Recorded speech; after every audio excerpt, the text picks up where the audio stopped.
perfect time to check this out in context because it's happening before our eyes.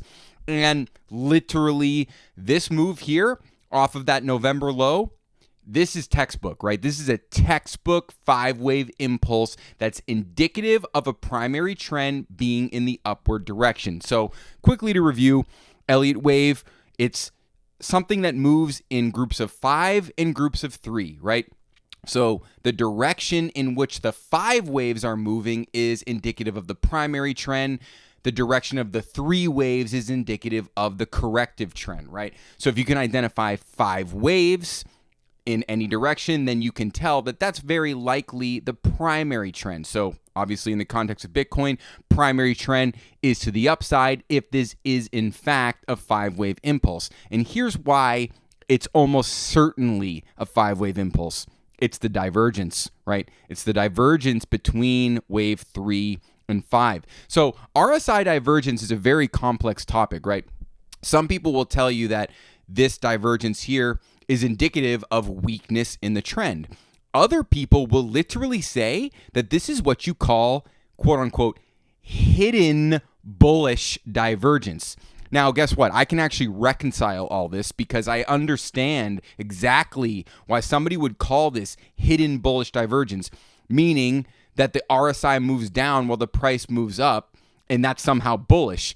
Well, it is actually bullish in the context of Elliott wave because it's indicative of a 5-wave impulse. Now, look at this, right? This is literally like classic textbook stuff, right? I'm not making anything up. I'm not reinventing the wheel. This is how Elliott wave works. Like wave 5 in Elliott wave theory typically comes with a momentum divergence, right? That's exactly what this is. Wave 5, you're seeing a momentum divergence. Divergence meaning the price is higher, but the RSI is lower, right?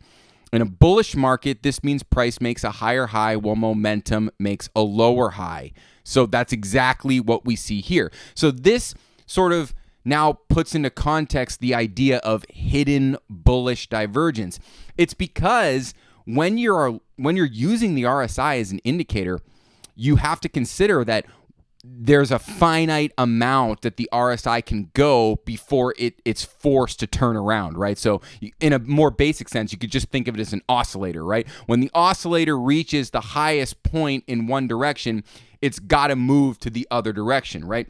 So that's why when RSI is actually going lower as the price goes higher, that's actually leaving more headroom for RSI to go higher later. Hence the situation we see here where wave 5 shows up with a lower reading on the RSI. It's providing more headroom for the RSI to move higher later, right? So that's why this is indicative of a 5-wave impulse off the bottom. And we're looking at weekly charts here. I mean, think about it. It's been since November, right? It's been a long time, right? This trend is strong. It continues to hold in a very clear primary direction. We have no evidence to believe that the trend is anything other than up. And when you look at it in the context of Elliott wave, that's really just corroborating that, right? So let's kind of look around at the other markets and sort of look at these in context of Elliott wave, right? Because what's going on with NVIDIA, right? What's going on here? You get to the 1618, you come up a little short, and you start dumping. So how do we make sense of this? Well, in Elliott wave, I'm going to look at this as this is still yet to form divergence, right? This top showed up with no divergence. So maybe, just maybe, this is the wave 3, right? This is the wave 3, and wave 5 is likely to show up with divergence. This makes a lot of sense, especially because look back here. Look at the top of NVIDIA in November 2021. This top came with no divergence. So that would make sense that that's the top of a wave 1, kid, right? Right? Wave 5 is the only one that shows up with divergence, right? So you got a wave 1 that finished in November 2021, right? And just this monstrous, like almost a full year of a bear market, right? And then you hit wave 3, right? Wave 3 shows up with no divergence. It stops in a very, very clear place, right? The 1618, the classic location, right? And now I think it's reasonable to expect that you're pulling back in a wave 4. This is going to be a strong pullback here, right? And we can expect that pullback to bring the RSI low enough so that when wave 5 shows up, it's going to show up with divergence. Wave 5 will not come as high as wave 3 did on the RSI. So that's kind of the perfect setup, right? And I think this pullback that we're seeing right now is obviously a buying opportunity, right? This is obviously what we've kind of been waiting for in terms of the stock market. But the crazy thing is, what is crypto? Crypto is not even pulling back, right? It's like it's having the least pullback of all the markets, right? S&P 500, NASDAQ, SMH, like all of these indices are getting smoked this week. They got absolutely smoked. Everything is closing red on the week, but look at crypto. Bitcoin is closing green on the week, and it continues to consolidate above that inverse 618. So it's like, what do you think is going on here? I'll tell you what I think is going on here, and now I'm getting into pure speculation. I just did the technical analysis part. Now I'm going to get in pure speculation. I have a feeling that this October, it's probably going to be some kind of major market correction. I just don't see it going any other way, because it would be the perfect timing for some kind of major correction, because then you have all of 2024 to kind of recover, right? To then make it look like the incumbents, right? I'm talking about Biden, right? I'm talking about the Democrats. They want to make sure the economy looks a certain way so that they have a better chance of getting in office. So I think October sort of sets up the perfect major, like crisis, panic, market crash situation. And then, the Federal Reserve will come in and do their thing.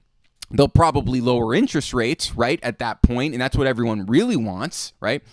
And then that sets up your sort of blow-off top final nightmare moment, but that's all leading into the 2024 election, right?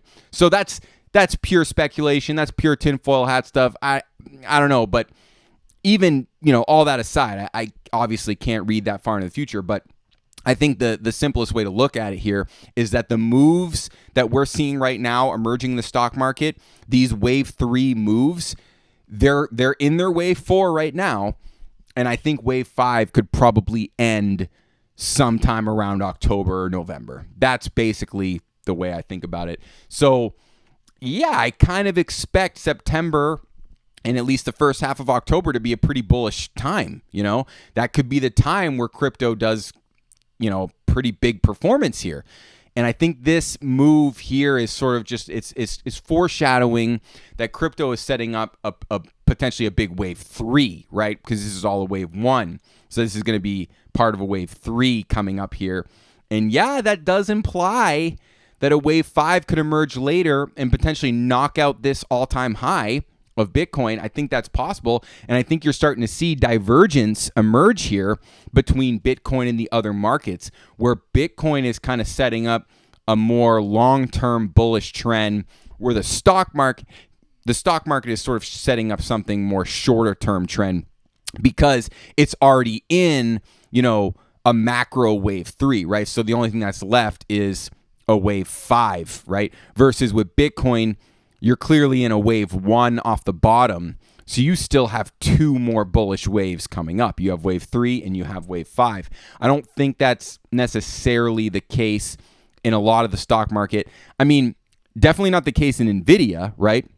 But remember, if the primary trend is in 5 waves to the upside, then this can keep just, doing 5 waves up and up and up in different variations. That's very possible.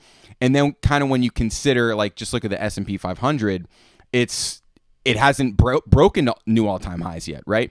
So what is, how do you analyze this move here? Well, this is clearly a wave 3, right? No freaking divergence. It's clearly a wave 3, right? So you have, wave 1 is this whole mess here. Wave 3 forming with no divergence, pretty obvious. You're pulling back in a wave 4. It makes sense that wave 5 is going to take out that all-time high, right?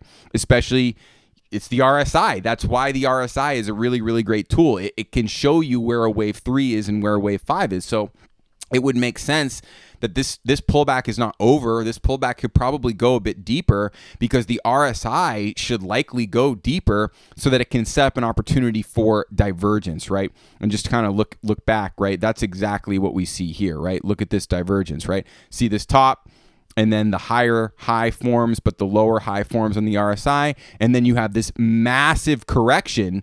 But now you can see that's a bullish correction, right? If everything I'm saying is true about wave 5 taking out the top, then this has all just been a bullish correction, which would make sense because the RSI is showing us that the primary trend is to the upside right now. That's why we're seeing divergence between the high of August 2021 and the high of December 2021. That's showing divergence. That's indicative of a primary 5-wave uptrend, right?